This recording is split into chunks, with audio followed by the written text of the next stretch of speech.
আসসালামু আলাইকুম রহমতুল্লাহ। পঞ্চম শ্রেণীর প্রিয় শিক্ষার্থীরা, 6 নম্বর লেসন প্ল্যানে ক্লাসে সবাইকে স্বাগত। আজকে আমি তোমাদের 24 নম্বর পৃষ্ঠা থেকে 3 নম্বর অ্যাক্টিভিটিস থেকে অঙ্ক করাবো।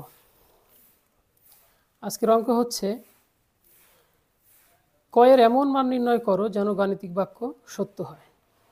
এখানে 3 নম্বর অঙ্কে মোট 6টা অঙ্ক রয়েছে। এখান থেকে আমি 2টা অঙ্ক তোমাদের জন্য নির্ধারণ করেছি। 5 নম্বরের গাণিতিক বাক্যটা হচ্ছে 3 গুণন 5 যোগ ক সমান 18। এখানে 5 যোগ ক এটা ব্র্যাকেটে রাখতে হবে। এখানে 3-এর সাথে 5 এবং ক এর যোগফল গুণ আকারে রয়েছে। তো এখানে ক এর মান বের করতে গেলে আমাদের প্রথমে 5 এবং ক এর সাথে যে সংখ্যাটা গুণ রয়েছে এটাকে আমরা সমান চিহ্নের ডান পাশে নিয়ে পক্ষান্তর নিয়ম অনুযায়ী ভাগ করে দেব। এখানে 3-এর সাথে 5 এবং ক এর যোগফলটা গুণ রয়েছে, এই জন্য এই 3টা সমান চিহ্নের ওই পাশে গিয়ে 18-এর সাথে ভাগ হয়ে যাবে এবং এই ভাগ হওয়াতে ভাগফল হবে 6। তাহলে আমাদের সমীকরণ দাঁড়াবে 5 যোগ ক সমান 6। এর পরবর্তীতে 5 যোগ ক থেকে আমরা কটা রেখে দিব এবং এই 5 এটা সমান চিহ্নের ডান পাশে নিয়ে আসব। এখানে ক এর সাথে 5 রয়েছে যোগ আকারে, এজন্য সমান চিহ্ন অতিক্রম করে এটা হয়ে যাবে বিয়োগ। এটা তোমাদের মনে রাখতে হবে, সমান চিহ্নের পরে যে অঙ্কটা রয়েছে, যেমন এখানে রয়েছে 6, এখানে সমান চিহ্নের পরে 6ই থাকবে। তোমরা অনেক সময় ভুল করে থাকো।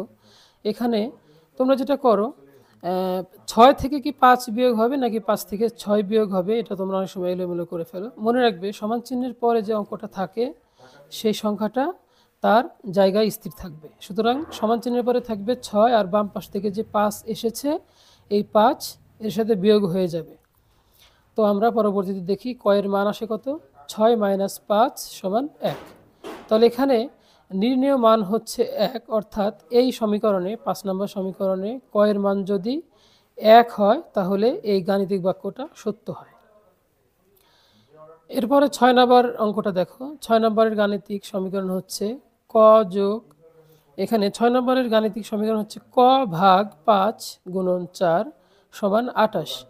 এখানে ক কে 5 দিয়ে ভাগ করে যা হবে সেই ভাগফলের সাথে 4 গুণ করে 28 হতে হবে। তো আমরা এরপরে করি। এখানে ক ভাগ 5-এর সাথে গুণ রয়েছে 4, এই 4টা সমান চিহ্ন অতিক্রম করে ভাগ হয়ে যাবে। আমরা জানি গুণ সমান চিহ্ন অতিক্রম করলে ভাগ হয়ে যায়। তো এরপরে হচ্ছে ক ভাগ 5 সমান হচ্ছে 28-কে 4 দিয়ে ভাগ করলে হয় 7।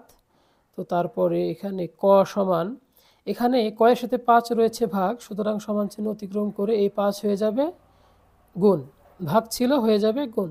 তাহলে সমান চিহ্নের পরে দেখো এখানে রয়েছে 7, সুতরাং সমান চিহ্নের পরে কিন্তু আমাদের 7কেই রাখতে হবে, এটা এলোমেলো করলে হবে না। তো এভাবে করে এটা কত হয়েছে, ক এর মান দাঁড়িয়েছে 5 × 7 = 35। আমরা দেখতে পেলাম এই 6 নম্বর সমীকরণে যদি ক এর মান 35 হয় তাহলে এই গাণিতিক বাক্যটা সত্য হয়। তোমরা 25 পেজে গিয়ে দেখবা অনুশীলনী 4-এ 4 নম্বর অঙ্কে তোমাদের এখানে 6টা অঙ্ক রয়েছে। এই 6টা অঙ্ক থেকে আমি তোমাদের 5 এবং 6 এই 2টা অঙ্ক এখানে এনেছি।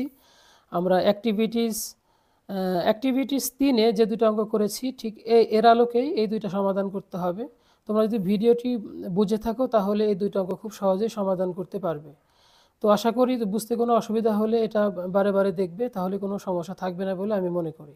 ঠিক আছে, আজকের ভিডিও পর্যন্তই। পরবর্তীতে অন্য কোনো ভিডিওতে দেখা হচ্ছে।